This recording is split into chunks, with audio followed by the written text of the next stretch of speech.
Names. I am Zarius Ashasha, and this is Crush Lulu. That wouldn't be a plant monster? No, since you've brought a Hydra along, it stands to reason that you'd have another creature by your side. Hardly anything to be worried about. Not quite. The monstrous lizard man once again waved off Crush, who was taking off her costume of leaves. Hey, it was just a joke.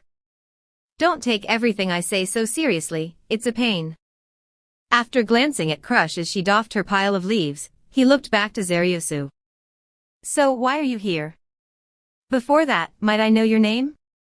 Oh, I'm the chief of the Dragon Tusk tribe, Zenburu Gugu. Zenburu will do.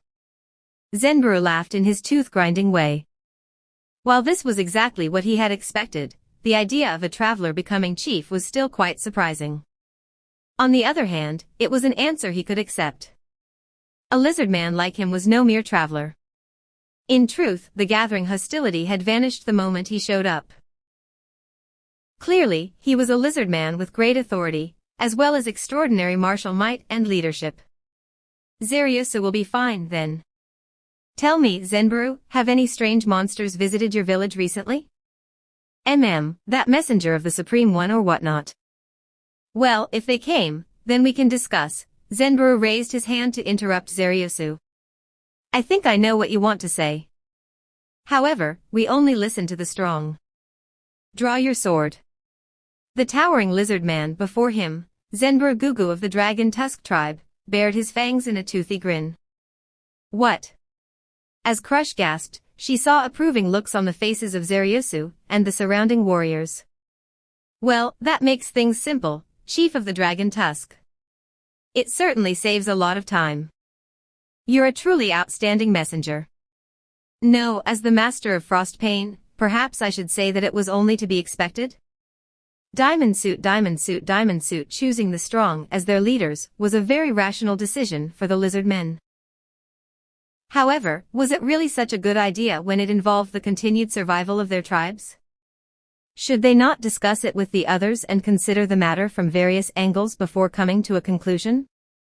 Those thoughts ran through Crush's head, followed by surprise that she would actually think that way. The fact was that all the warriors watching them approved of their chief's decision, be they male or female.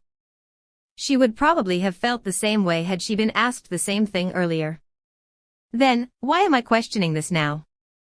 Where had these doubts come from? Was it because of some kind of magical attack? That was impossible. She was confident that nobody in this swamp was her superior in terms of magic. That confidence made her absolutely certain that she had not been the victim of some sort of spell. Crush turned to look at the two of them. Zaryusu and Zenburu. Standing next to each other, they looked like a child compared to an adult. One's physique did not determine everything. She was very clear about that as a magic caster. However, given the massive difference between their bodies, she could not help but hope that this was not the case. Hope? I'm hoping that he won't have to fight? Crush wanted to know why she was feeling such a bizarre thing. Why did she not want that? Why did she not want them to fight? There was only one answer for that, which went without saying. Crush smiled bitterly, as though to mock herself. You might as well admit it, Crush. You don't want Zaryusu to fight, because you're afraid he'll get hurt, that he'll die. That was the whole thing in a nutshell. It was rare for these battles to be fought to the death. However, the word rare implied that the possibility still existed. Lives could easily be lost if they fought until they were no longer in possession of their senses. As a female, she did not want her companion to die, because he had taken part in this fight. In other words, Crush had long since accepted Zaryusu's proposal within her heart. I gave in so simply because no male ever. Does that mean I'm easily tricked? It just feels. I'm both happy and a little upset. What a pain. Having accepted her innermost feelings, Crush stepped up to Zaryusu as he prepared for battle, and placed a hand on his shoulder. Do you need anything? Is anything lacking? No, I'm fine. Crush patted his shoulder. It was a strong shoulder. Ever since she had come of age, Crush had walked the path of the priest. She had touched the bodies of many males while she was praying, while she was applying medicine to them, and while she was casting spells on them. But her contact with Xerius's body was longer than all those other times put together. So this is Xerius's body, huh? His firm muscles, filled with hot blood that was eager for battle, and a palpable manliness. What's wrong? Xerius was baffled by Crush's lingering hand. That. It was a prayer. A priest's prayer. I see, so your ancestors' spirits watch over those of other tribes, then? The spirits of our tribe are not so petty. Good luck. Crush apologized internally to her ancestors as she peeled her hand off Xerius's shoulders, because she had lied about praying to them for the victory of the male she favored. Zenburu was also preparing for battle. He carried a massive polearm in his right hand, a steel halberd that was almost 3 meters long. A regular lizard man would need both hands to wield it. And then he swung it lazily. The sweep of the halberd generated a gust of wind that swept over Crush, who was some distance away from him. No, I should ask, will you be all right? About that, well, I'll see how it goes. At first, Crush had wanted to ask if he could win, but ultimately, she did not. Xerius must have fought well knowing that victory was not impossible. That would mean that the male before her would not lose. They had only known each other for a day and traveled with each other for half that time, but Crush was certain of that. She loved this male because there was something about him to love. Then, are you ready, Master of Frost? Xerius. I'm fine. Whenever you're ready. With a dramatic flourish, Xerius turned his back to Crush and stepped into the dueling circle. Crush sighed. That was because of the back which could not help but draw her attention. Diamond suit, diamond suit, diamond suit. The warmth of her hand, which had been touching his shoulder for so long, not very long, in actual fact, slowly faded away. The battle which came next was essentially a simplified version of the tribal chief selection battle. Since this was intended to be a one-on-one fight, magical assistance from a third party was against the rules. However, the warmth on Xerius's shoulder, which had made him feel nervous and jittery, and the contact with Crush made him wonder if she had worked some magic on him. However, there was no way that she, as the acting chief of her tribe, could not know of that rule. Then, why was he so fired up, even though she had not cast a spell? Was it because he wanted to do his best for her, as a male performing for his female? His big brother had once said that he was a withered tree, but that did not seem quite right. Xerius entered the circle formed of lizard men, and swiftly drew Frostpain from his waist. The blade emanated a frosty white mist, as though in response to Xerius's will. A disturbance swept through the surrounding lizard men. They were the survivors of the Razor Edge tribe. In other words, they had known the previous owner of Frostpain, and they understood its fearsome power. As he beheld the power of Frostpain, which only a true owner could unleash, Zenburu's savage expression turned to one of glee. He bared his teeth and growled like a beast. In response to his opponent's fighting spirit, Xerius only had a single, cold response: I don't want to hurt you too badly. His taunt immediately incurred the ire of all the warriors around him. However, they immediately calmed down as the sound of an unnaturally loud splash echoed through the air. Zenburu had driven the point of his halberd into the mushy ground. Oh, then make me accept my defeat. Listen up, all of you. If I die in this fight, he will be your new chief. There will be no objections to that. The surrounding warriors did not agree right away, but neither did they protest. If Xerius really did kill Zenburu, they would obey him, however unwillingly. Good.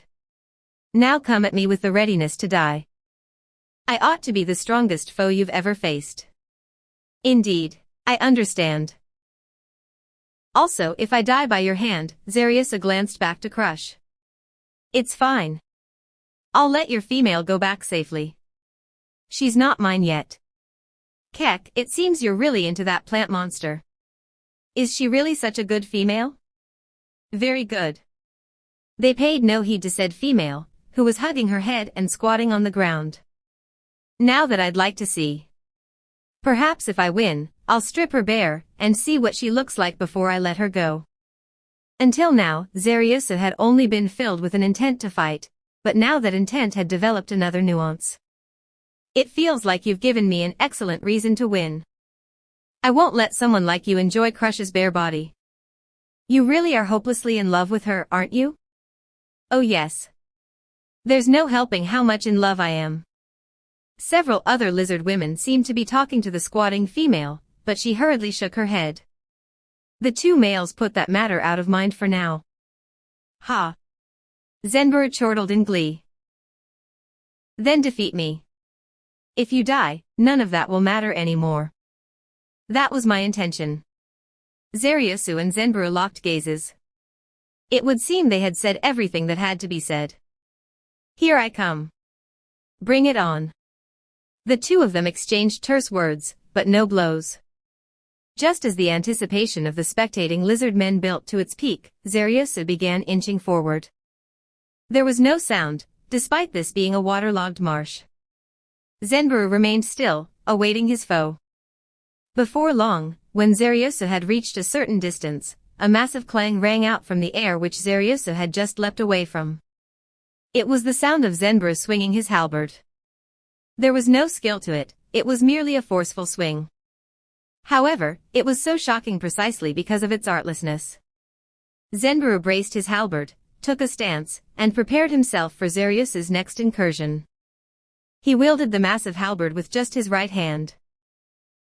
Immediately after every cyclonic swing, he would immediately reset to a ready position.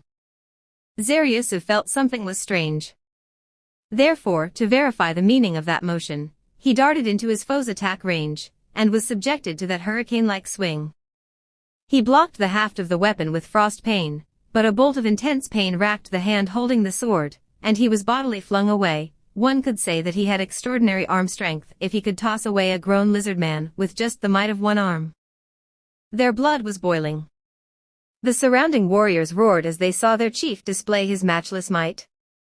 Zariusu's tail swished as he stumbled back, still on his feet. He shook his numbed hand, and narrowed his eyes. What's this? Zariusu's attention was focused on the hulking body before him.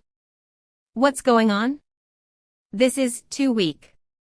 Indeed, that was a swift blow, and if he blocked it with his sword he would be sent flying, but that was all. It was not terrifying in the least. Zenburu's moves were like a child swinging around with a stick. There was no technique to speak of, only sheer brute strength. The question now was if that was really all he had. Someone with a huge arm like his ought to be able to wield his weapon more skillfully. Could it be that he's not using his full strength to lull me into overconfidence? Zariusu felt that it was not the case. He began to reconsider his strategy, watchful against the unusual feeling of not knowing the truth. The hitherto stationary Zenburu smiled and asked, "What's the matter? Not using Frost Pain's power?" He was clearly taunting him with that smile, but Zariusu did not take Zenburu's bait. "I was once beaten by the wielder of Frost Pain." Zariusu remembered. He knew the person of whom Zenburu spoke, the former chief of the Razor Edge tribe, and also the one whose head Zariusu had taken. He relaxed the intense focus he had directed at Zenburu, and set his sights wider. Among all those who bore hostility towards him, the ones who hated him most must be the survivors of the Razor Edge tribe. That's where the wounds on my left hand came from. Zenburu waggled his left hand and its two missing fingers for emphasis. Maybe if you use the ability that guy used to beat me, you might be able to win. Really now? Zariusu replied in a cold, calm voice. Granted, that ability was very powerful. Because it could only be used 3 times a day, he had a good chance of victory if he used it. The reason why Zariusu had defeated the previous owner of Frost Pain was because his foe had already expended his 3 uses of the ability. If his foe had been able to use it back then, Zariusu might well have been the one to die instead. However, someone who knew of Frost Pain's power would not deliberately incite its wielder to make use of it. Zariusu remained on his guard. I have no idea, still, there's no point dragging this out. Time to make my move. Having decided on his course of action, Zariusu charged forward, twice as fast as before. Zenburu responded to Zaryusu with shocking speed. Zaryusu did not evade, but met the blow head-on with frost pain. Everyone who saw it felt that Zaryusu would be swatted away once more. Zaryusu met the halberd with frost pain, and countered the attack. There was no need for martial arts or the like. Zenburu's halberd swings were child's play. No matter how forcefully he swung, his blows could be easily dispersed. Zenburu's eyes went wide in shock, no, in respect. At the same time, Zaryusu dashed forward with lightning speed, faster than Zenburu could bring the halberd back. Even with muscles like his, resetting his stance after a full power hit with his halberd would take time. That time was enough for Zaryusu to close in. In the next moment, frost pain cut in at Zenburu's body, diamond suit, and blood splattered. Thunderous cheering erupted from all around, as well as a whimper of pain. It was not Zenburu who stumbled back, oozing fresh blood. It was Zaryusu, with 2 bleeding wounds on his face. In contrast with what he had done until now, Zenburu strode forward at Zaryusu, intent on not letting him escape. He led the way with the weapon that had wounded Zaryusu. That weapon was his claws. They collided with frost pain, and the ringing of metal peeled forth. The halberd splashed as Zenburu let go of it. Guh. Zenburu exhaled, and as he stepped forward, his massive arm launched into a flurry of blows. Compared to his amateurish spearplay from earlier, his bare-handed chops were on the level of a master. Now that the most important piece of the puzzle had been revealed, it all came together for Zaryusu. Zenburu was not a warrior, but a monk, one who used the power of ki to turn his body into a living weapon. Zaryusu blocked his chops with frost pain. Lizardman claws were sharper and harder than human nails, but even they would not make metallic sounds like this. Indeed, this was a monk ability called Iron Natural Weapon, which hardened one's natural weaponry, such as claws or teeth. It was said that the fists of the most skilled monks could even break adamantite, the hardest metal known. However, judging by the sensation which filtered back through frost pain, Zenburu had not yet reached that level. He was only on par with steel. Even so, his hardened claws could stand on even terms with frost pain, one of the 4 treasures, so he could not look down on it. The 2 of them exchanged blow after blow. Zenburu swiped with his chops while Zaryusu swung with frost pain. They leapt away to avoid each other's strikes, opening up the distance between them. Haha, so you're still alive. Zenburu licked at the flesh and blood staining his fingertips. Zaryusu too extended that tongue of his that was longer than a human's, and licked at the red fluid that flowed from the place which corresponded to the cheek on a human being. He was glad that he had managed to evade the knife hand thrust that had been intended to gouge out his eyes. He was wounded, but not deeply, and he could continue fighting. He thanked his tribe's spirits for protecting him, and maybe I evaded it, because the ancestors of Crush's tribe protected me. Zaryusu was grateful, but Zenburu was grumbling instead. Come to think of it, if I beat you without making you use that move, it'll feel like you're going easy on me. Zenburu clenched his fists and pounded his chest several times. Sorry, but I don't intend to use that move. Oh? Then don't say you didn't go all out after you lose. Do you think I'm someone who'd say that, after fighting me? No, I don't. Forgive me, I misspoke. Just if you're not using that move, then here I come. With a whoosh, Zenburu's leg cleaved through the air at Zaryusu. There was no hesitation in that movement. Zaryusu slashed at Zenburu's leg with frost pain, while evading the kick, but a metallic clang rang out, and the strike bounced off.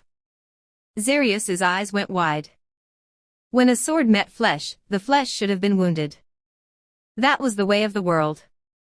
Yet, a monk's ki turned that precept on its head. This was the result of iron skin. That skill could shroud the body in ki before any attack could touch it, making it as tough as steel. Much like Iron Natural Weapon, the more skilled one was, the harder it would become. The fact that his opponent had repelled a magic sword with his bare flesh spoke volumes about his monk skills.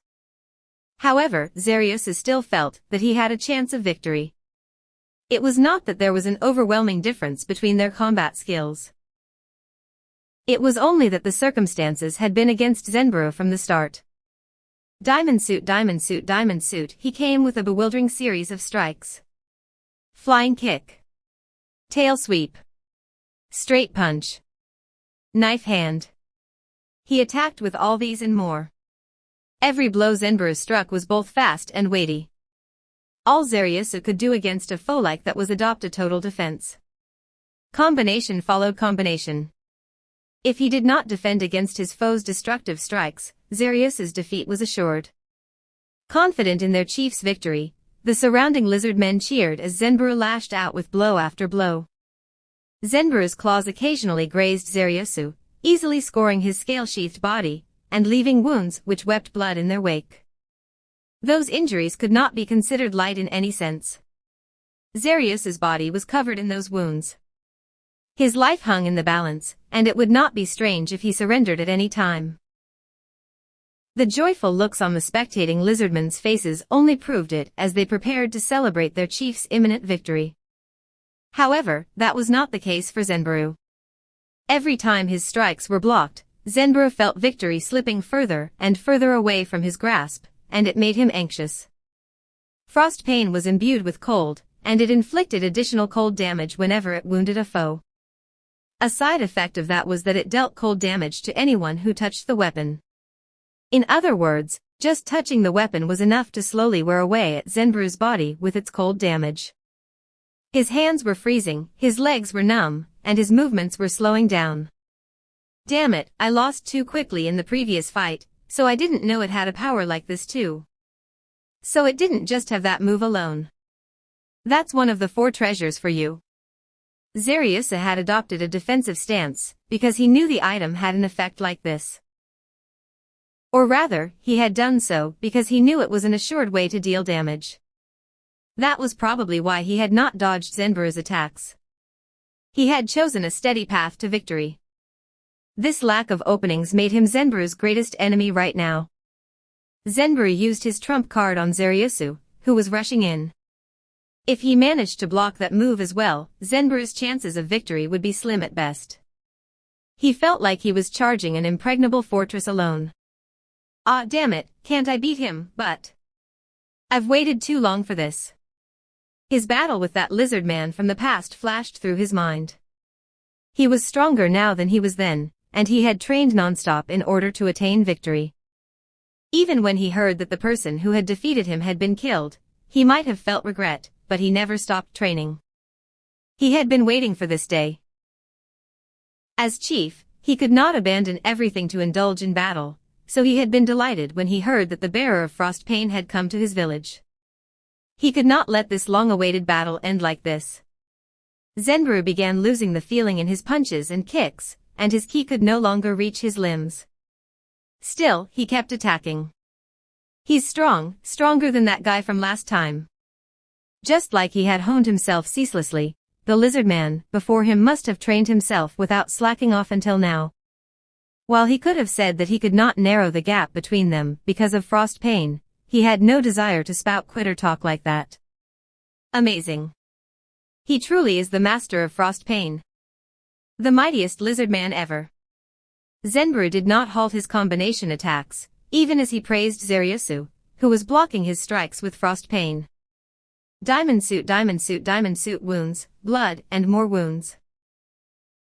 Crush had devoted all her attention to witnessing this intense back-and-forth struggle, and with her outstanding druid skills, she had already seen how the battle would end. Incredible, he must have predicted all this when the battle started. Crush was in awe of Zaryusu's outstanding warrior skills. The cheers continued from all around. They were cheering for Zenburo, who was attacking non-stop and seemed to have the upper hand. None of them realized that Zenburo's limbs were gradually growing sluggish. Zaryusu was very strong. Crush was certain of that. Almost all lizard men did battle with their bodies and brute strength, but Zaryusu and Zenburo